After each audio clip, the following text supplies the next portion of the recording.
오늘 본문을 정하면서 많이 생각을 했습니다. 원래 순서 아실 겁니다. 이제는 그쵸?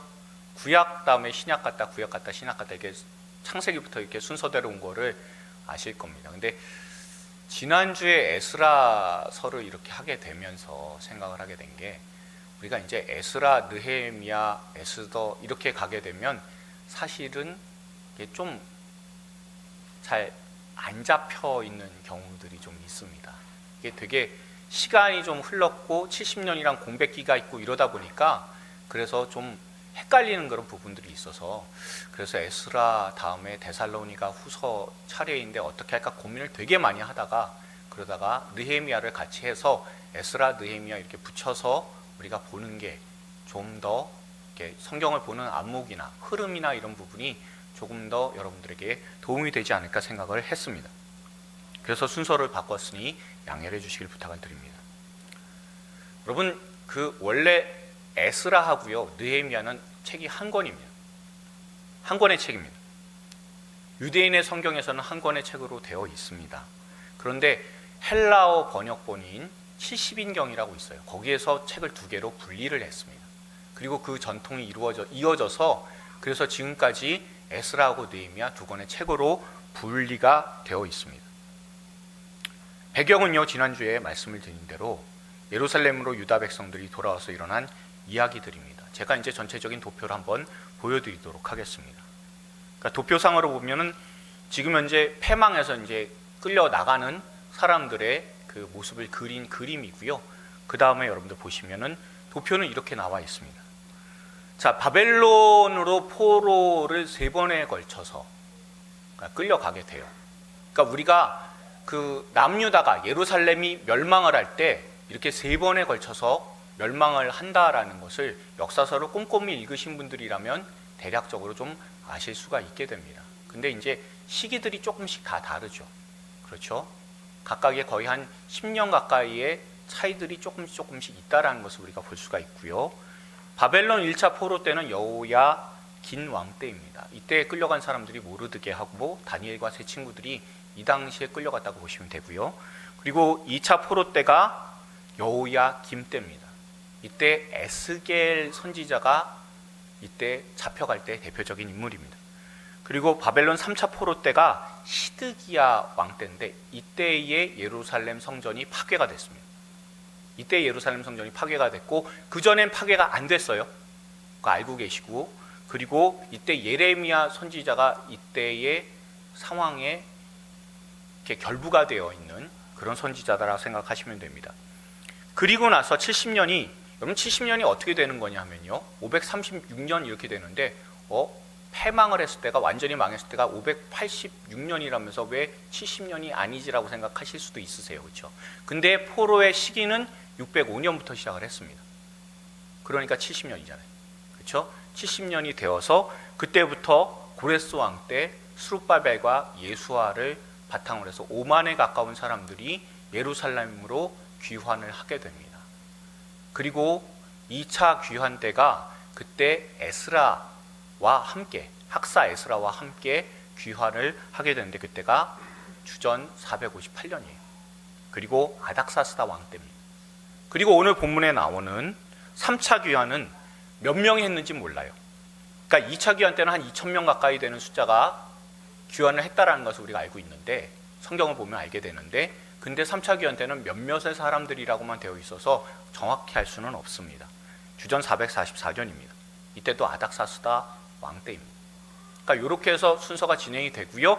그리고 페르시아에서 1차 귀환을 한 이후에 성전을 재건을 하게 되는 때가 주전 516년입니다. 그러니까 돌아오자마자 성전 재건했는데, 그런데 한 15년가량 방해로 성전 공사가 지연이 됐었습니다. 지연이 됐다가 주전 520년경에 성전을 다시 재건하기 시작을 해서 성전 재건이 끝난 때가 516년입니다. 그러면 정말 놀라운 게 무슨 숫자가 맞춰지게 되냐면, 바벨론 3차 포로 때 예루살렘 성전이 파괴가 됐잖아요. 근데 파괴가 돼서 70년이 되어서 성전이 다시 준공이 되는 것, 다시 재건이 되는 것을 우리가 보게 됩니다. 그러니까 포로로 끌려가서 70년 만에 돌아오고 예루살렘 성전이 파괴된 지 70년 만에 재건이 되는 것이 성경에 있어서의 이 에스라, 느헤미야 이 책에 나오는 내용입니다. 근데 이제 더 중요한 건 또 뭐가 있냐면, 에스더는 그럼 과연 어떻게 되느냐라고 한다면, 귀환한 사람들이 있잖아요. 여기 나와 있습니다. 귀환한 사람들이 계속해서 귀환하는데 남아있는 사람들도 있잖아요. 그러니까 남아있는 사람들 때의 이야기, 그때가 아하수에로 왕 때입니다. 그리고 주전 480년 경이에요. 정확히 알 수는 없어요. 아하수에로 왕이 주전 473년에 그때 이제 왕위에서 끝나게 돼요. 그러면 대충 그 전이다 생각해서 주전 480년 경으로 대충 생각을 합니다. 그러니까 이렇게 정리를 해서 머릿속으로 해놓지 않으면, 그러면 이게 언제적 얘기야? 라는 것 때문에 혼돈이 오는 경우가 있어요. 이렇게 잘 정리를 해드린 적이, 여러분들 들으신 적이 그렇게 많지는 않으시죠, 그렇죠? 네, 목사가 참 열심히 노력한다는 거, 그냥 그렇게 보여드리려고 정리를 해드려야, 그래야지 머릿속에 전체적으로, 그러니까 우리가 이런 쪽에 있어서 조금 강할 수밖에 없는 게, 맨날 태종태세 문단세 이런 거 외웠었던 사람들이잖아요. 그러다 보니까 역사적인 흐름이 어떻게 흘러가는지 모르면 성경을 잘 모르게 되는 상황이 발생을 해요. 그러니까 그렇기 때문에 도표로서 정리를 좀 해드렸습니다. 이 부분에 대해서는 제가 홈페이지에 따로 올릴게요. 올려드릴 테니까 그거 보시고 확인을 하시면 되겠습니다. 자, 그러면 여러분 오늘 본문하고 맞추시면 제일 마지막에 페르시아에서 3차 귀환할 때의 내용이다라는 것을 우리가 알 수가 있고요. 그리고 이미 귀환한 사람들이 있다라는 것을 우리가 알 수가 있습니다. 그리고 각 귀환의 목표들이 하나씩 있다면, 1차 귀환 때 뭐를 했냐면 성전을 재건하는 게 목표입니다. 그런데 2차 귀환 때는 학사 에스라가 데리고 와서 뭘 하냐면 말씀으로 사람들을 세워나가는 역할들을 해요. 자, 그리고 3차 귀환 때는 무슨 일이 있냐면 느헤미야가 돌아와서 성벽을 재건합니다. 그러니까 성벽은 예루살렘 성의 성벽이고 앞에는 예루살렘 성전이고요. 그렇죠? 자, 이게 뭘 의미하냐면 하나님을 믿는 민족이다라는 정체성을 세우는 게 성전을 세우는 겁니다. 그리고 나서 그 모든 것들의 삶에 있어서 이스라엘 중심의 바탕은 눈에 보이는 성전뿐만이 아니라 뭐가 중심이 돼야 돼요? 말씀 중심이어야 되죠. 자, 그렇게 말씀 중심으로 해서 섰는데 문제는 성벽이 다 허물어졌기 때문에 주변에 있는 사람들이 쳐들어와서 노략질을 얼마든지 할 수 있습니다. 그럼 뭐 해야 됩니까? 예루살렘 성벽을 재건을 해야 되죠. 그래야 그 안에 안전하게 사람들이 살 수가 있잖아요.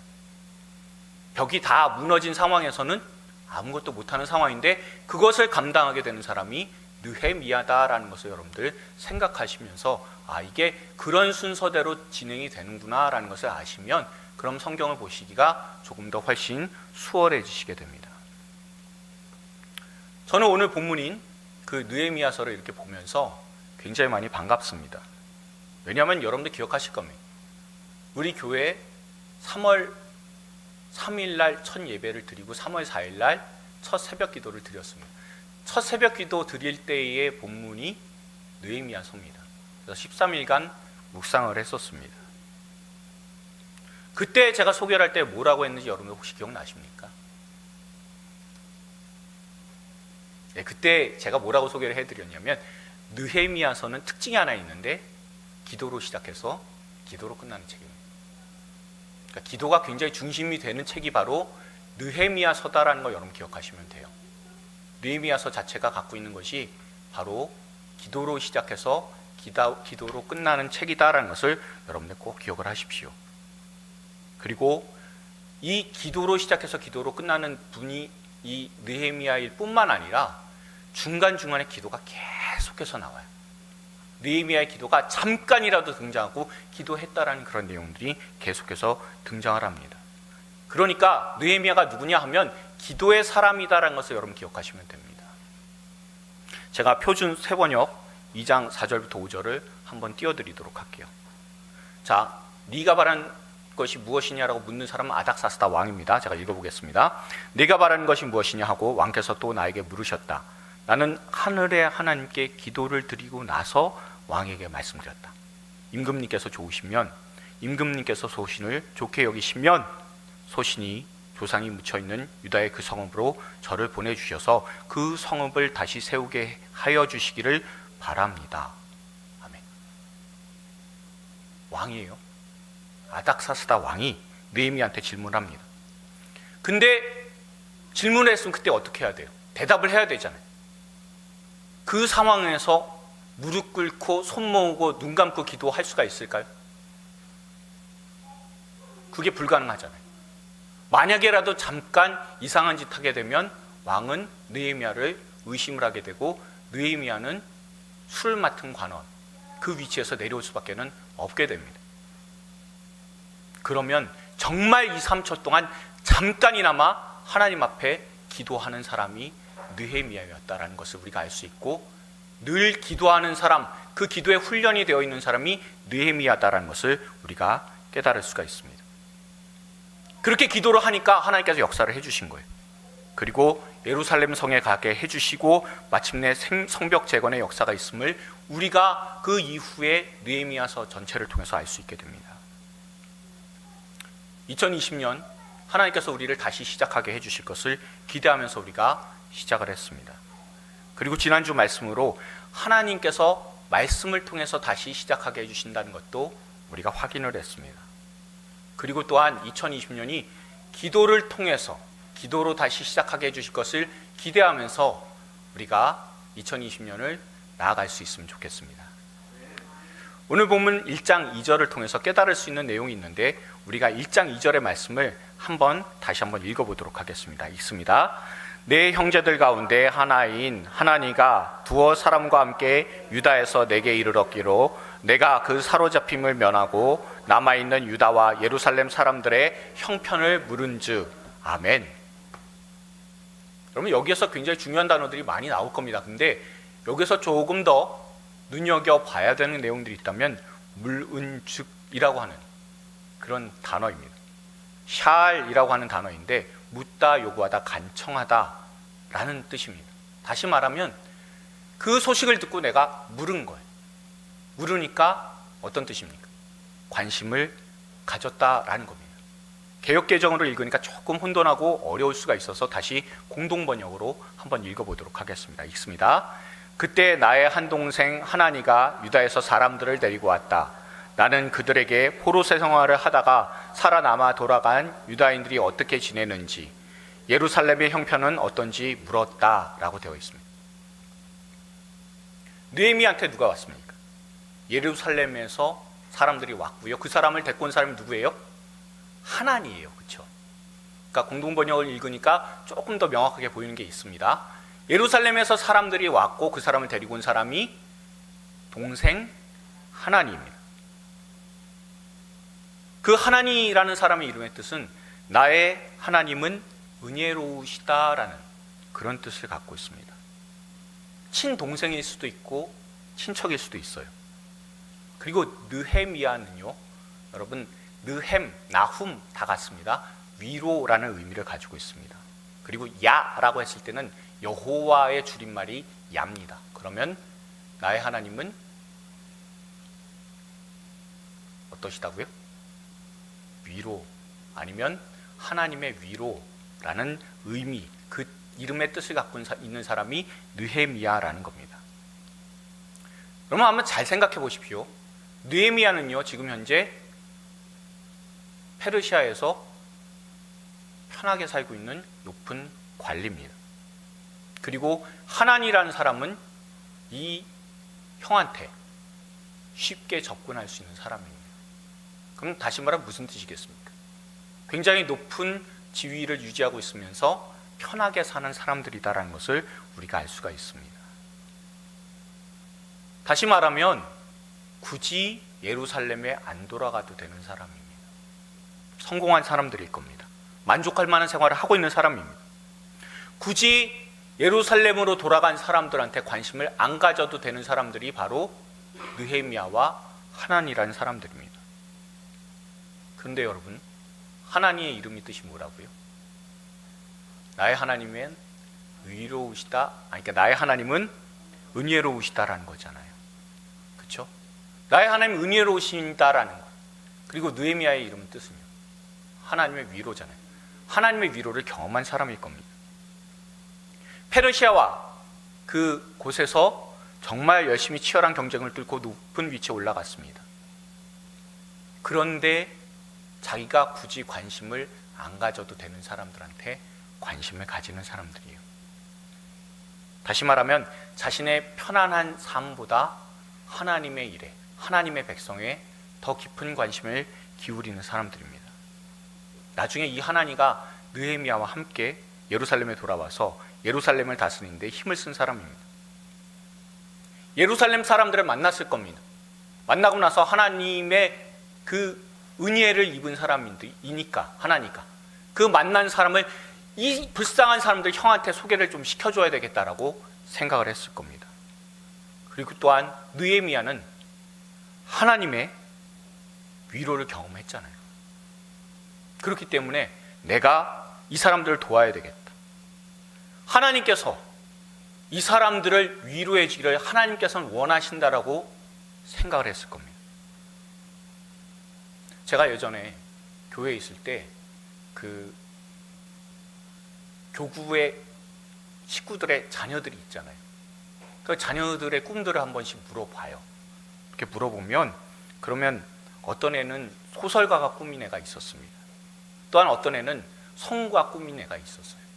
근데 마침 제가 담당했었던 교구에 직장생활 하시면서 소설을 쓰시는 분이 있으세요.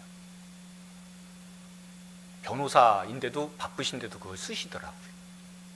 그런 분하고 얘하고 소개해 줬습니다. 성우가 꿈인 아이한테 성우가 지금 현재 하고 계시는 그런 분하고 소개를 시켜줬습니다. 제가 그렇게 한 이유가 무엇입니까?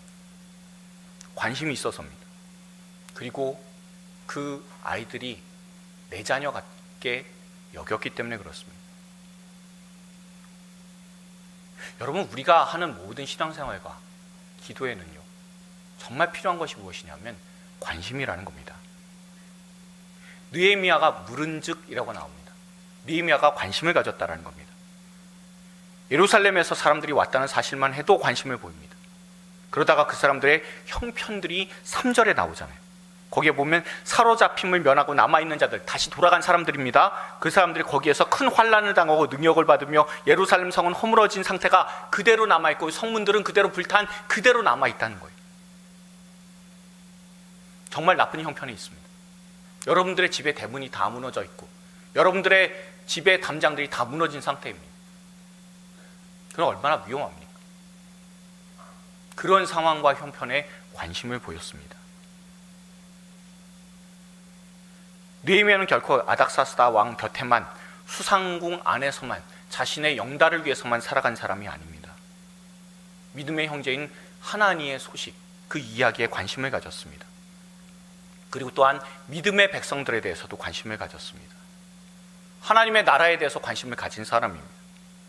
그러니 여러분, 우리의 모든 것들의 기도의 출발이든 신앙의 출발이든 모든 것들의 출발은 관심에서 비롯된다는 것을 기억하십시오. 이 소식을 들을 때 느헤미야 나이가 어땠을까요? 아까도 말씀드린 것처럼, 표에서 보여드린 것처럼 당시 주전 444년입니다. 근데 1차 귀환이 언제 이루어졌다고요? 536년이잖아요. 거의 100년 가까이 흐른 뒤의 일이기 때문에 자기한테는 관심이 없을 수도 있어요.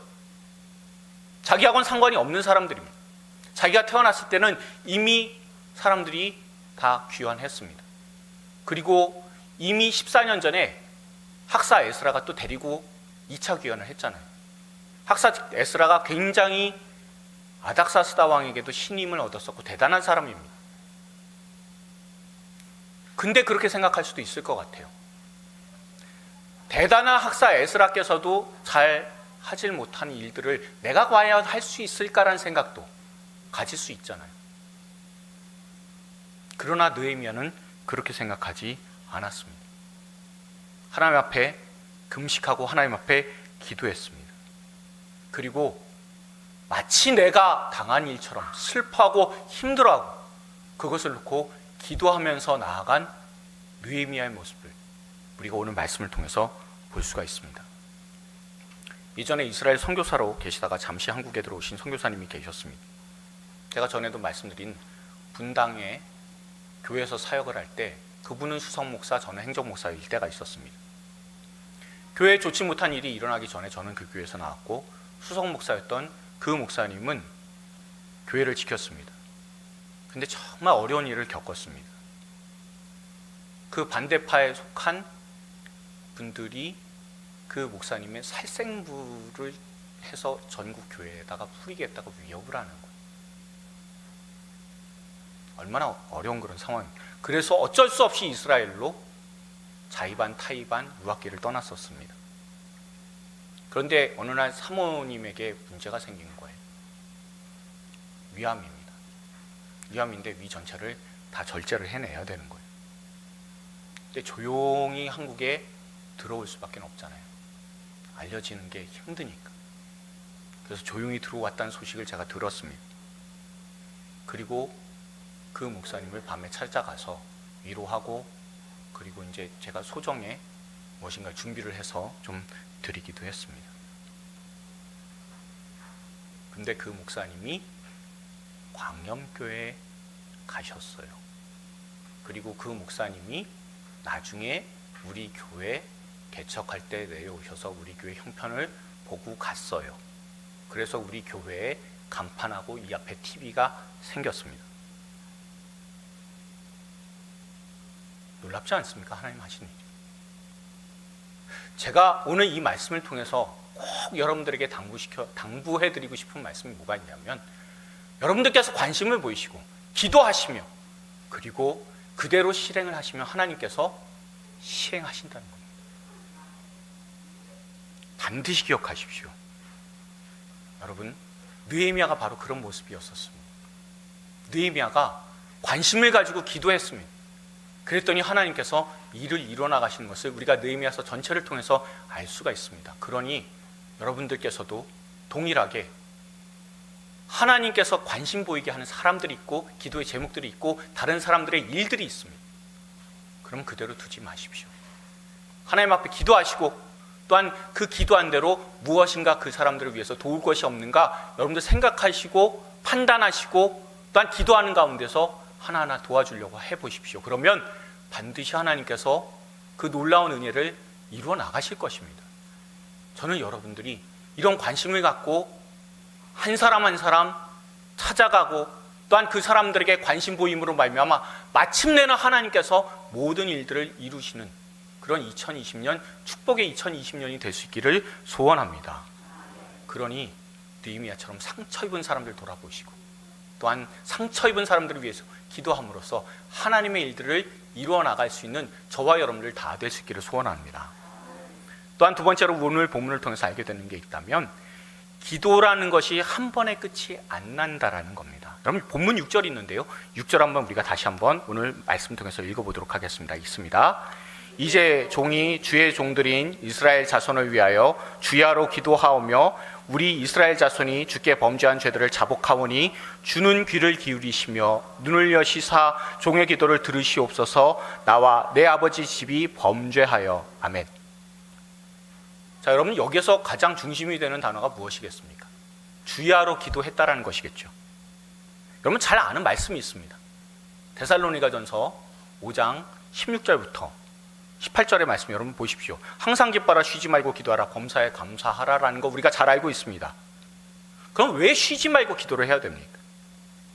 하나님 안 듣고 계시다가 겨우 어떤 때 그 기도를 한번 내가 네 기도 놓쳤었어 하고 그때 듣고 하나님께서 응답을 해주시기 때문일까요? 아니잖아요. 뒤에 그 답이 나와 있잖아요. 무엇입니까? 너희를 향하신 하나님의 뜻이에요. 누구 안에서? 예수 그리스도 안에서요.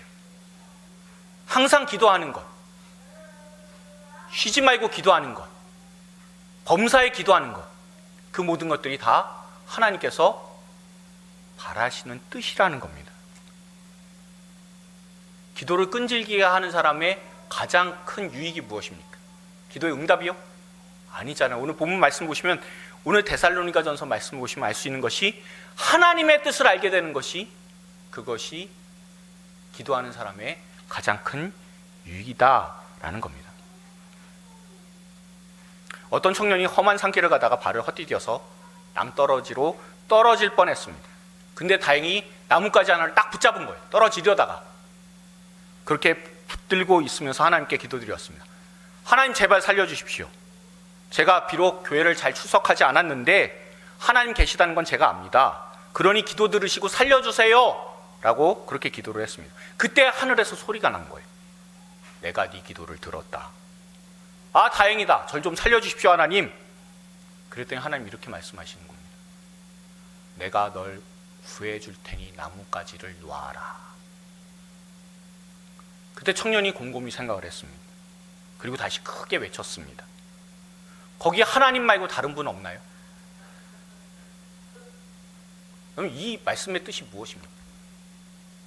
내 뜻대로 돼야만, 그래야만 기도에 응답이 있다라고 생각을 하는 것이, 그것을 알려주는 유명한 예화 아닙니까? 그러고 보니까 끈질기게 기도하면서도 내 뜻이 이루어지기를 바라면서 기도하는 경우가 얼마나 많이 있습니까? 하나님께서 쉬지 말고 기도하라는 것은요, 하나님의 뜻을 먼저 알고 그 뜻대로 되는 것을 바라는 것이 우선이 되어야 된다는 것을 알려주시는 내용일 겁니다. 오늘 본문 6절에 자복하원이라는 그런 단어가 있습니다. 히브리어로 아다흐라고 하는 그런 단어입니다. 이 단어는 자백하다 혹은 고백하다라는 단어로 번역이 되지만 어떤 뉘앙스가 있냐면 던지다예요. 하나님 앞에 내 기도의 모든 것들을 다 던지는 겁니다. 던졌으면 어떻게 됩니까? 내가 던진 것은 그 다음에는 내가 상관할 바가 아니라 하나님 뜻대로 하실 것이다라고 믿어야 된다는 것을 의미를 합니다. 주님께서 우리에게 바라시는 것이 바로 이 모든 것들을 다 맡기고 던지고 하나님께 모든 것들을 의지했으니 하나님께서 이루어 주실 것에 대해서 우리가 아멘으로서 그 하나님의 뜻에 대해서 수용한다는 것을 의미를 하는 겁니다. 새벽 기도 때 하나님께 계속해서 기도합니다. 여러 가지 상황들을 생각하면서 기도를 하는데, 근데 입에서 뭐뭐 해주시옵소서라는 기도만 합니다. 근데 그렇게 해서 기도를 하다 보니까 어떤 일이 발생을 하냐면 안 들어주시는 하나님이 야속하게요. 그러면서 생각이 듭니다. 아, 내 정성이 부족해서 그래서 하나님 안 들어주신 거 아닐까 생각합니다. 그러면 더 간절히 매달리면서 기도합니다. 근데 그때 하나님께서 주시는 생각이 뭐냐면, 아, 그럼 한 번 더 감사해야 되겠다. 들어주심에 대해서 미리 믿고 감사하면서 기도를 해야 되겠다라고 생각합니다. 그러고 나니까 여러분, 그 기도의 제목에 대해서 다시 기도할 수 있게 되더라고요. 다시 한번 말씀드릴게요. 안 들어주신 게 서운해요. 그 서운하기 때문에 힘들어합니다. 그러면 어느 순간에 그 기도를 안 하게 되잖아요. 그렇지만 그거 하나님의 뜻대로 이루어 주실 것이다 라고 믿고 그렇게 감사하면서 기도했더니 그 다음부터 그 기도의 제목을 가지고 더 기도할 수 있는 힘이 생기더라고요. 여러분, 느헤미야가 정말 끈질기게 반복하면서 기도했을 것을 주야로 기도하오니 뿐만이 아니라, 여러분, 오늘 본문에 가장 많이 반복되고 있는 단어가 있어요. 그게 뭐냐면 주라고 하는 그런 단어입니다. 주여라는 말을 계속해서 했어요. 주여라고 해서 계속해서 반복하면서 기도한다는 뜻은 오직 하나님만이 나의 주님이시고 다른 것들은 주님이 되실 수 없고 또한 그 주님만이 내 기도를 들어주실 수 있습니다라는 겁니다. 다시 말하면 느헤미야는 끈질기게 주님께만 초점을 맞추고 기도를 하는 겁니다.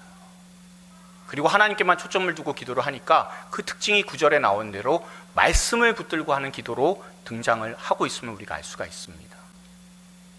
여러분, 누가복음 11장에 보면요, 예수님께서 제자들한테 주기도문을 가르쳐 주셨습니다. 근데 그 주기도문 비유의 내용들이 나와요. 그게 뭐냐면 어떤 사람이 잠을 자고 있는 친구 집에 가게 됩니다. 그리고는 이렇게 얘기하죠.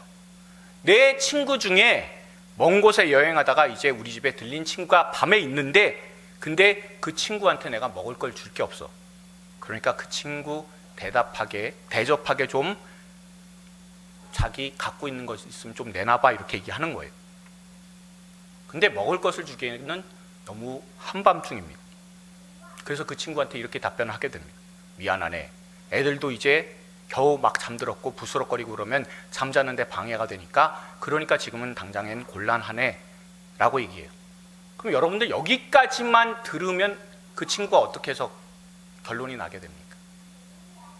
밤에 찾아왔고 실례를 무릅쓰고 얘기를 하고, 근데 지금은 너무 밤이어서 준비해 줄 수 없다 그러면 어떻게 해야 돼요? 그냥 돌아가야 되는 게 맞아요. 근데 예수님의 이 비유의 끝이 오늘 본문 누가복음 11장 8절 제가 띄워드리는데 한번 읽어보도록 하겠습니다. 읽습니다. 내가 너희에게 말하노니 비록 벗됨으로 인하여는 일어나서 주지 아니할지라도 그 간청함을 인하여 일어나 그 요구대로 주리라. 아멘. 친구라는 입장에서는 안 줍니다. 근데 뭐 때문에 준다고요? 간청함으로 줘요. 여러분 이게요, 옛날에는요 개역 한글에서는 간청이라고 적혀 있지 않았습니다. 강청이었어요. 간청이 아니라 강청이었었어요. 여러분 이 강청, 간청하다의 이 단어의 원래 헬라어의 뜻은, 헬라어는 아나이데이아라고 해요. 이게 간청하다는 의미가 아닙니다. 그냥 간청하는 게 아니라 이 뜻은요 원래 뻔뻔함, 부끄러움이 없음이란 뜻입니다. 밤 12시가 넘어서 거기에서 빵 달라고 찾아온 것도 뻔뻔한 겁니다. 근데 이렇게 한번 생각해 보십시오. 그 친구한테 가서 얘기하는 이 사람이 집에 전기밥솥이 있어요. 그리고 쌀도 있습니다. 그리고 냉장고에 김치도 있어요. 그거 주면 되잖아요. 그런데 자기가 귀찮다고 찾아와서 냉장고에 있는 밥이라도 좀 줘라. 그리고 없으면 라면이라도 좀 끓여줘라 라고 이야기를 하고 있는 거예요. 뻔뻔하죠. 철면피 아닙니까? 근데 이 말씀 누가 하셨다고요? 이게 예수님 하신 거예요. 그리고 그 앞에 내용이 뭐라고요? 주기도문이요. 하나님 아버지께 주기도문 드리는 것, 기도 어떻게 해야 되는지 가르쳐 주시면서 이 비유 말씀하셨습니다. 그리고 이 비유 다음에 나오는 구절이 여러분 11장 9절입니다. 여기에 여러분들 잘 아는 것처럼 내가 또 너희에게 이르노니 구하라 그러면 너희에게 주실 것이요 찾으라 그러면 찾아낼 것이요 문을 두드리라 그러면 너희에게 열릴 것이니 말씀하십니다. 순서를 한번 여러분들 보십시오. 주기도문 가르쳐 주시고 기도하려면 이렇게 해야 돼. 그리고 나서 하나님께 구하라, 찾으라, 두드리라 이렇게 나오시는 겁니다. 그럼 전체적으로 무슨 뜻입니까? 하나님 아버지께 어떻게 기도하라고요? 반복적으로 끈질기게 구도하되 아예 대놓고 뻔뻔하게 구하라는 겁니다. 그렇게 기도를 가르쳐 주셨어요. 이런 뜻이잖아요. 하나님, 저 하나님의 자녀잖아요. 근데 저 이렇게 놔두실 거예요? 마음대로 하세요. 하나님 자녀가 고통받지 뭐 하나님 고통받으시겠어요? 뭐 이런 그런 마음 가지고 아예 기도를 하라는 겁니다. 왜요? 우리가 바로 하나님의 자녀잖아요. 자녀는 부모께 아버지께 얼마든지 뻔뻔할 수 있잖아요. 그 마음을 가지고 하나님 앞에 끈질기게 기도하라는 겁니다. 끈질기게 군다는 것이 무슨 뜻입니까? 아버지께서 반드시 응답해 주실 것이다라는 믿음 가지고 있기 때문에 하기 때문에 아버지는 해주실 수 있다라는 믿음이 있잖아요. 자녀들이 여러분들 조를 때 어떻게 조르는지 아시잖아요. 안 돼 하면 그 안 돼 한 번에 물러가는 자녀가 많지 않음을 여러 번 경험을 하셨을 겁니다. 끈질기게 끊임없이 아버지가 항복할 때까지, 그게 아무리 뻔뻔한 거라 할지라도 나아가서 구했었잖아요. 물론 부모님이 제지하면 안 했었던 것도 있지만 그것보다는 정말 중요한 거는 끝까지 아버지께 물고 늘어져서 저와 여러분이 여기에 있는 것 아닙니까? 그럼 기도의 최종 목표가 무엇입니까? 오늘 본문에 보시면 11절에 마지막에 이렇게 되어 있잖아요. 이 사람 앞에서 은혜를 입게 하옵소서요. 여러분 이 사람 누구입니까? 아닥사스다 왕이잖아요. 그 사람 앞에서 은혜 있게 해달라고 하는 겁니다. 잘못하면 목숨을 잃을 수도 있습니다. 잘못하면 큰 문제가 생길 수도 있습니다. 이 사람이라고 여러분들 하고 있습니다. 이 사람이면 바로 눈앞에 있는 사람이잖아요. 왕 앞에 은혜를 입게 하옵소서가 아니라 이 사람 앞에 은혜를 입게 하옵소서. 기도 지금 현재 어디서 하고 있습니까? 왕 앞에서 하고 있는 겁니다. 늘 왕 앞에 나가서 이 사람 앞에서 은혜를 입게 해달라고, 이 왕 앞에서 내가 은혜 입게 해달라고 간절하게 끈질기게 기도하고 있는 느헤미야의 모습을 볼 수가 있습니다. 느헤미야의 위치라면 얼마든지 왕이 지금 현재 기분 좋을 때 가서 성벽 좀 고치게 해주실 수 없으실까요? 라고 얘기할 수 있는 위치예요. 그런데도 자신의 생각, 자신의 마음, 자신에게 다 접어두고 하나님 일하시옵소서, 하나님 이루어주시옵소서, 아버지 하나님께서 은혜를 베풀어 주시옵소서 라고 끈질기게 구하고 있음을 우리가 알 수가 있습니다. 그러니 하나님 앞에 간절하게 기도하면서 나가는 것이 얼마나 귀한 축복입니까? 그러니 아까 여러분들 읽었었던 느헤미야서 2장 4절 5절 말씀이 이렇게 나올 수밖에 없는 겁니다. 네가 바라는 게 무엇이냐라고 또 물어봅니다. 그동안 계속해서 아닥사스다 왕 앞에서 기도했잖아요. 마음속으로 끊임없이 기도했습니다. 그랬더니 물어봅니다. 그러면 그 다음에 이렇게 해주세요라고 바로 나와야 되지만 또 뭐해요? 기도를 또 하잖아요. 끊임없이 기도할 수 있는 저와 여러분들 될 수 있기를 소원합니다. 기도한다는 것은 우리가 아버지께 한다는 겁니다. 그 아버지 앞에 우리가 기도함으로 끈질기게 구하고, 그거 너무 뻔뻔하지 않니? 라고 주님께서 말씀을 하시면 네, 주님의 자녀가 구하는 겁니다. 그러니 들어주십시오라고 그렇게 기도하면서 나갈 수 있는 저와 여러분들 다 될 수 있기를 소원합니다. 그리고 기도할 때 꼭 관심을 보이고, 기도하시면 그 관심 갖게 해주신 하나님께서 그 일을 이루어 나가실 겁니다. 2020년 여러분들의 눈앞에 보이는 여러 가지 일들, 그런 것들이 있을 때 외면하지 마시고 하나님의 사람으로서 관심을 보이시면 그 관심을 갖게 하신 하나님께서 그것을 이루어 나가실 것입니다. 또한 그 마음을 품고 기도한 모든 것들 끈질기게 주님 앞에 아버지께 우리가 기도함으로 나아가서 마침내는 기도의 모든 응답이 있는 2020년 축복이 되는 저와 여러분들 다 될 수 있기를 주님의 이름으로 축원드립니다. 우리 주변에 계신 분들하고 이렇게 이야기를 권면해 주셨으면 좋겠습니다. 당신의 일과 마음에 더 관심을 기울이겠습니다.